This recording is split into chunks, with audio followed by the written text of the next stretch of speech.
Couleur papier, la chronique littéraire d'Éric Poulet-René. Bonjour à toutes et à tous.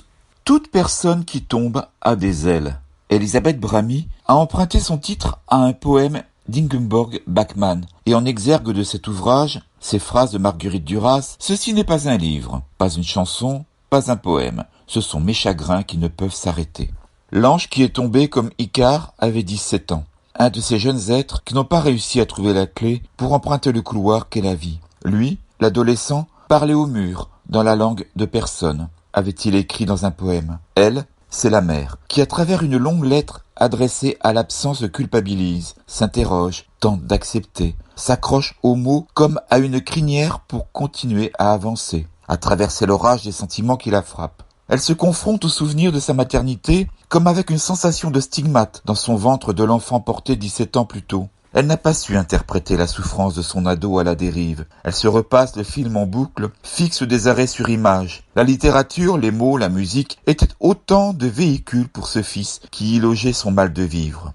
Demain, je vais murer ta chambre, écrit la mère. Et en même temps, elle recherche l'odeur de l'absent dans les draps abandonnés. Elle aspire à réveiller encore sa moindre trace pour témoigner de son passage. Pourtant, elle écrit encore « Tu m'as quitté, il faut que je te quitte ». Et puis, il y avait eu cette chanson de Calogero, Le Sceau de l'Ange, qui guidait le lycéen comme à travers des ailes sombres, à l'image de Zeus métamorphosé en aigle pour enlever le jeune berger Ganymède. Et si sur cette voie je ne te suis pas, je sais le message à tout jamais, un jour ou l'autre, il faut qu'on saute, tenter le voyage, trouver le courage. C'est ce courage-là que ce garçon a donc apprivoisé, cette chanson de trop qui déchirait l'esprit et bridait les nerfs d'une mère en alerte mais impuissante. Ce livre est le chant d'une mère plus qu'une lettre ou un monologue, pour son fils échappé de l'autre côté du miroir. Cette plainte lancinante, qui pourrait d'un point de vue métaphorique être l'écho d'une voix de chanteuse bulgare, ou l'alchimie des sons du doudou arménien, qui porte au-delà de toute pensée un cri d'amour, à l'infini.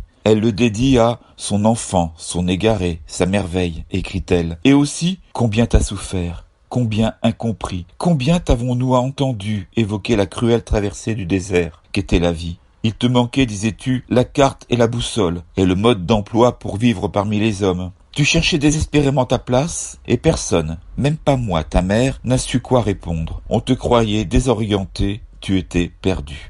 Elisabeth Bramy, pour conclure en postface, adresse ce message au lecteur. Je cite: « Vous, adolescents libres de faire le choix de vivre, ne partez pas trop vite sans retour. Appelez au secours, repoussez le geste à toujours. Et aux adultes, ne laissez pas fuir l'adolescent. Écoutez ses cris, son terrible silence, arrêtez son envol. » Un texte inoubliable, utile, tendre et efficace. Toute personne qui tombe a des ailes d'Elisabeth Bramy est publié aux éditions courtes et longues. Il ne me reste plus qu'à vous souhaiter une très bonne semaine et à très bientôt.